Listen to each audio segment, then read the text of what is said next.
दोस्तों, ये बात बहुत अजीब है, लेकिन आज आसमान में जो भी हवाई जहाज उड़ रहा है, आपको जानकर ये हैरानी होगी कि उन्हें सिर्फ दो ही कंपनियां बना रही हैं और पूरी दुनिया में इनके अलावा कोई और कंपनी पैसेंजर प्लेन मैन्युफैक्चरिंग नहीं करता है। वो दोनों कंपनियां कोई और नहीं बल्कि जानी मानी कंपनी बोइंग और एयरबस है। तो दोस्तों, असल वजह क्या है कि बोइंग और एयरबस के अलावा दूसरी कंपनी एयरक्राफ्ट नहीं बना पाती? और सबसे बड़ा सवाल यह है कि फ्यूचर में हमारे भारत या कहें कि कोई इंडियन कंपनी पैसेंजर एयरक्राफ्ट में अपने कदम बढ़ा पाएगी? इन्हीं सब सवालों के जवाब आज हम अपने वीडियो में देने वाले हैं। दोस्तों, भारत में 1980 से हवाई जहाज बनाने का काम शुरू जरूर हुआ था, लेकिन वो शुरू हुआ काम सिर्फ शुरुआत तक ही रह गया और कभी भी भारत इस सेक्टर में खुद को मजबूत नहीं बना सका।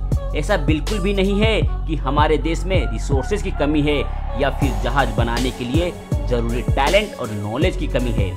आज भी भारत के इंजीनियर और डिजाइनर बहुत बेहतरीन क्वालिटी के अच्छे पैसेंजर हवाई जहाज बना सकते हैं। अब आप सोच रहे होंगे कि जब बना सकते हैं तो बनाते क्यों नहीं?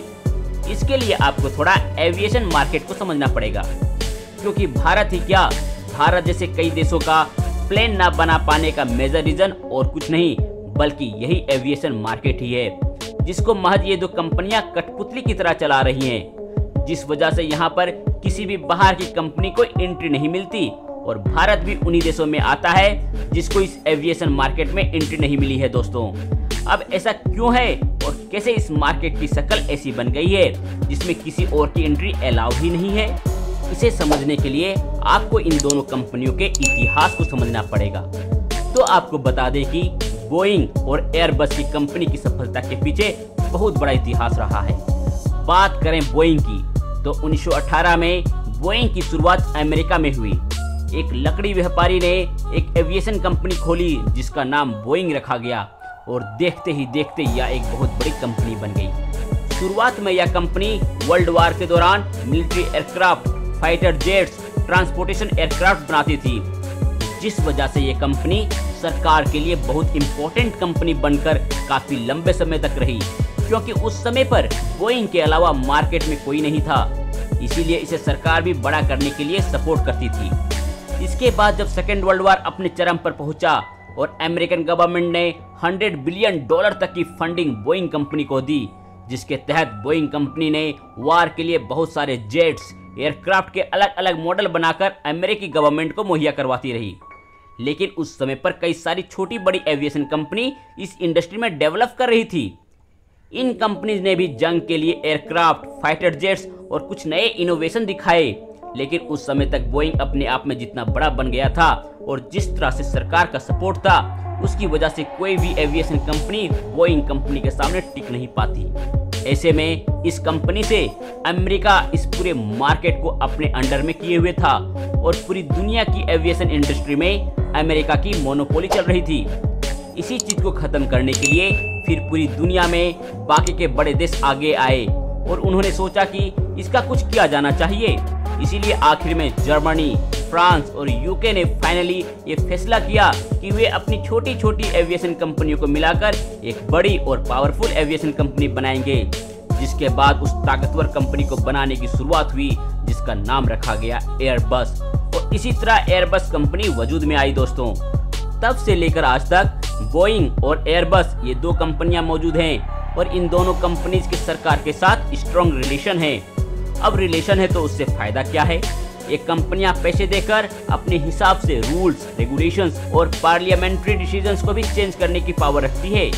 इसी वजह से आज तक कोई भी कंपनी इनके सामने टिक नहीं पाई और अगर कोई भी कंपनी कोई भी बड़े पैसेंजर जहाज बनाकर इन दोनों कंपनियों को पीछे छोड़ना चाहे तो ये दोनों कंपनियां उस नई कंपनी को डुबो देती हैं। दोस्तों, और तो और बहुत सारे एविएशन सेक्टर के इम्पोर्टेंट राइट्स सिर्फ इन दोनों के ही पास हैं, जिसकी वजह से नई कंपनी उस क्वालिटी का प्लेन नहीं बना पाती और फिर उससे कोई भी एयरलाइन प्लेन नहीं खरीदती है। अब ऐसे में कोई नई कंपनी इस बात का रिस्क इसलिए नहीं लेती क्योंकि हवाई जहाज बनाने के लिए बहुत सारे कैपिटल की जरूरत पड़ती है और कोई भी नई कंपनी इतने सारे पैसे डुबाना नहीं चाहेगी। अब अगर वापस भारत की बात पर आए तो भारत के पास एयरक्राफ्ट बनाने की कैपेबिलिटी है और कई बार भारत छोटे छोटे एयरक्राफ्ट बनाकर बेच भी चुका है। पर जब बात आती है बड़े बड़े पैसेंजर जहाज बनाने की, तो भारत इस मार्केट में सिर्फ खरीदार बनकर रह जाता है और प्लेन मैन्युफैक्चरिंग नहीं करता है। अब ऐसे में अगर भारत की कोई कंपनी इस मार्केट में उतरने की कोशिश भी करेगी, तो वो भी एक दिन इन दोनों कंपनी बोइंग और एयरबस की टारगेट में आ जाएगी और उनकी रूल्स और पॉलिसीज की बदौलत भारत भी इस मार्केट में टिक नहीं पाएगा। लेकिन यहाँ पर एक बात गौर करना चाहिए कि भले ही भारत की कोई कंपनी बड़े पैसेंजर प्लेन ना बना पाए, लेकिन अपनी एयर स्पेस में उड़ने के लिए कंपनियां छोटे छोटे प्लेन बनाती हैं, और तो और भारत छोटे एयरक्राफ्ट और छोटे पैसेंजर एयरक्राफ्ट बनाकर छोटे छोटे देशों में बेचती भी हैं। लेकिन ये बात तो सही ही है ना कि आज के समय में चाहे भारत सरकार हो या भारत की कोई बड़ी से बड़ी टाटा, अंबानी या अडानी जैसी कंपनी, कोई भी बड़े पैसेंजर हवाई जहाज नहीं बनाता है। खैर, आपको क्या लगता है दोस्तों कि आने वाले समय में कभी भी भारत की कोई कंपनी इस सेक्टर में कदम रखेगी या नहीं? आप अपनी राय हमें कमेंट करके जरूर बताएं। साथ ही वीडियो को लाइक और शेयर करना मत भूलिएगा, और हाँ, हमारे चैनल को सब्सक्राइब भी कर लें।